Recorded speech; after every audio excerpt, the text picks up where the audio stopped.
para intercambiar algunas cuestiones acerca de la efeméride cercana que tuvimos del 25 de mayo. Me invitó a que podamos pensar entre todas cuál es el significado de la efeméride en esta situación particular que tenemos y cómo es que la efeméride ha pasado a la virtualidad cuando es presencialidad pura.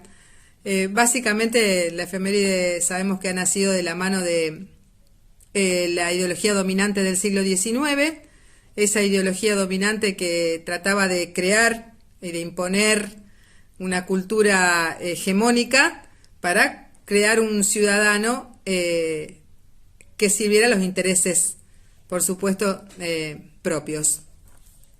Un modelo hegemónico que llega hasta casi nuestros días. Es importante que definamos la efeméride como algo de un día. La misma palabra lo dice, viene del griego epémeros, que significa de un día, significa algo que es pasajero. Pero todos los docentes sabemos que no es así, que nosotros suspendemos la currícula escolar para poder llegar con la efeméride con un trabajo previo. Es decir, probablemente le dediquemos una semana o un par de semanas a la efeméride que en la Argentina coinciden con sucesos, acontecimientos históricos que no están ordenados cronológicamente, lo cual esto también trae algún tipo de problema con los más chicos probablemente, y que nos demanda un esfuerzo, porque si en la presencialidad nosotros éramos capaces de presentar a la escuela como institución sus valores, su forma de trabajar, su forma e incluso hasta la ideología y la confrontación en esa ideología, porque no todos pensamos iguales, en la virtualidad se hace un poco más difícil transmitir o, retrabajar, reconstruir todo eso. La virtualidad lo que tiene es que hace que lo grabado quede, que lo que se sube a las redes quede en las redes y que eso sea la demostración de probablemente la institución, cuando a veces no lo es. Básicamente, tres cosas tendríamos que tener en cuenta. Una sería esta cuestión de qué significa la efeméride, qué significa para el maestro, en qué área generalmente cae siempre la efeméride. La efeméride cae siempre en el área de ciencias sociales. Las ciencias sociales son las que tratan de que acerquemos a los estudiantes a la realidad, una realidad que es cambiante, multifacética, que confronta ideas, que hace que sea continuamente retrabajada. Esto nos trae algún problema, pero también alguna solución a el trabajo de la efeméride. Por otro lado, sería interesante pensar una de las efemérides, en este caso la que tuvimos más cercanas, que fue el 25 de mayo, desde el punto de vista teórico. Y por último, sí, ver de qué manera nosotros repetimos estos estereotipos en el acto escolar, de qué manera nosotros contribuimos con esta cultura hegemónica que se nos impuso desde finales del siglo XIX para que nosotros repitamos en el acto escolar esta construcción del patriotismo, del Estado-Nación que se hizo conforme a una clase determinada y que fue la clase que triunfó de todas las luchas intestinas que tuvimos a partir de 1810. Bueno, la efeméride que es de un día, sabemos que la trabajamos mucho tiempo. El 25 de mayo, si tendríamos que hablar un poquito sobre el punto número 2, fue una revolución de tipo político que planteó básicamente, justamente porque fue una revolución de tipo político, quiénes, qué sector social se iba a quedar con el poder.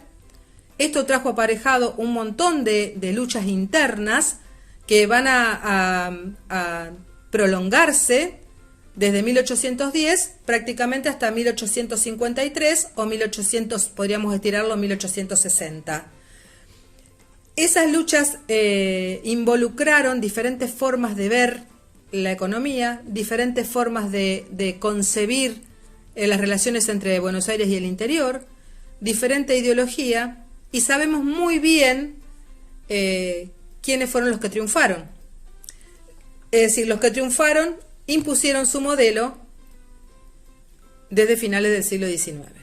Hay innumerable bibliografía que puede contribuir a que nosotros superemos el estereotipo de la Semana de Mayo, por ejemplo, o los integrantes, colocar los integrantes de la Junta, primera Junta de Gobierno, o algunas cuestiones que tienen que ver con cómo se vivía y la vida cotidiana en el mayo de 1810.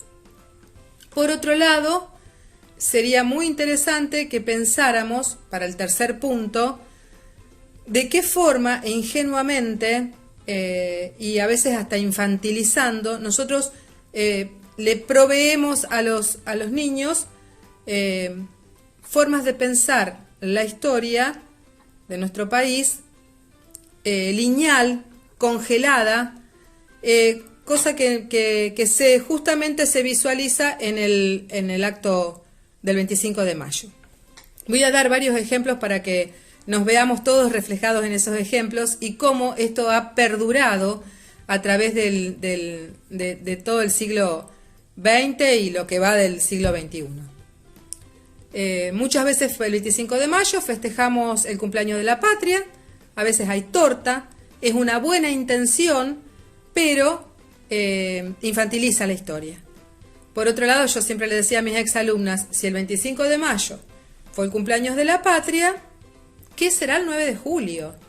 ¿Será la comunión? ¿Serán los 15 de la patria? ¿Qué festejo le podríamos atribuir al 9 de julio? Es un poco para problematizar estas cuestiones que tienen que ver con la biografía escolar y que repetimos en los actos escolares. No me atrevería a decir que vaciándolos de contenido, porque para los papás es muy importante esto que se visualiza en el acto escolar, pero sí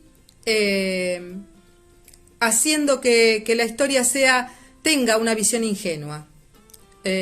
Por otro lado, el segundo punto sería esto de la entrega de las cintas celestes y blancas, como la escarapela, esta cuestión de pensar a French y Beruti como dos buenos ciudadanos que están en la plaza entregando las cintas, cuando en realidad a ellos mismos, a ese grupo que integraban ellos, se denominaban la Legión Infernal, y estaban ahí para ver que triunfe en el Cabildo Abierto sus propuestas. El tercer punto y muy importante es la cuestión del negrito y el farolito, les decía yo también. ¿Qué significado tiene esto en cuanto que en el Río de la Plata habría esclavitud, que ese negrito con el farolito, cuanto mejor vestido estaba, cuanto mejor era el jabot de puntilla que llevaba, más rica era la familia que lo esclavizaba? Por otro lado, esta concepción de el esclavo contento, bailando el candombe en el medio del patio, como hacemos en los actos, y la representación, por ejemplo, de las esclavas lavanderas en el río.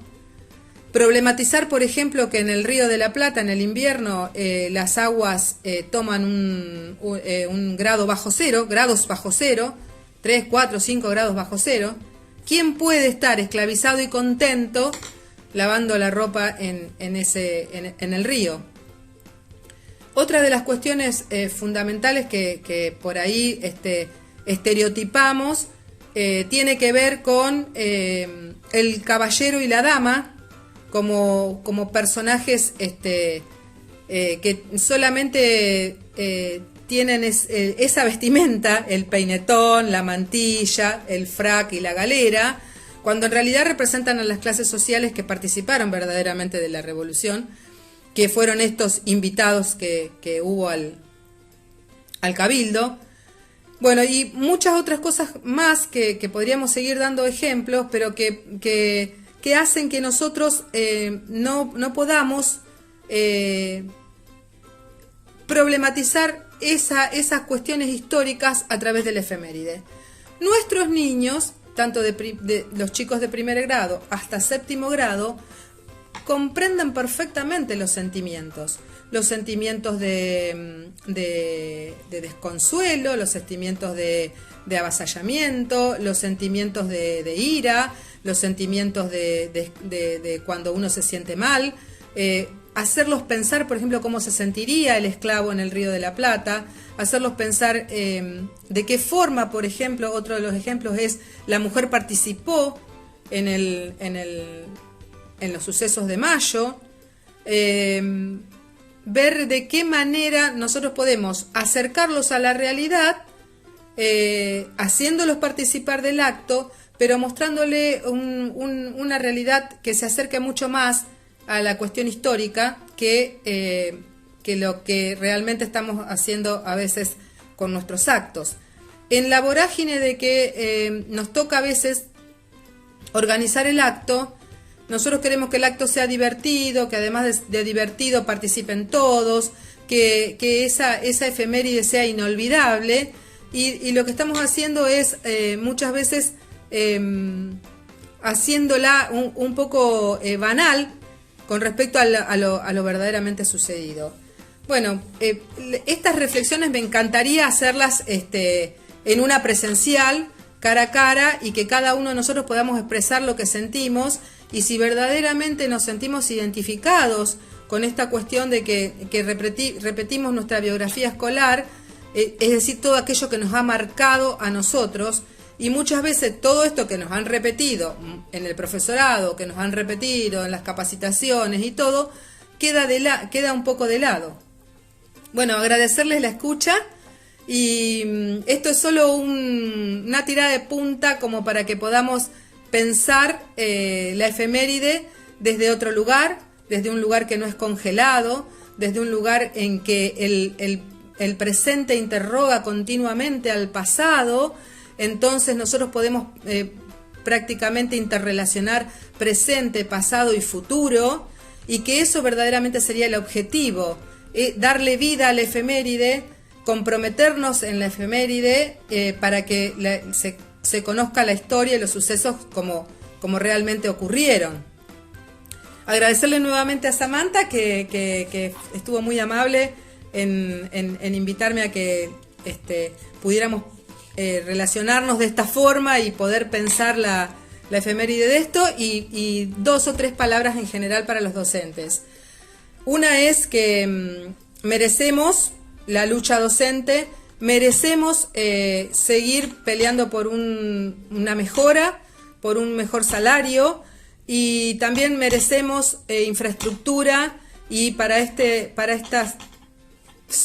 época que nos está tocando, también merecemos que nuestros estudiantes tengan mejor tecnología, mejor acceso a la tecnología, y que esta lucha por lo menos para mí, esta lucha creo que no tiene que dejarse de lado nunca. Por más que estemos en una situación especial, nunca tenemos que olvidarnos que merecemos lo que estamos reclamando muchas veces. Bueno, un abrazo para todas. Gracias.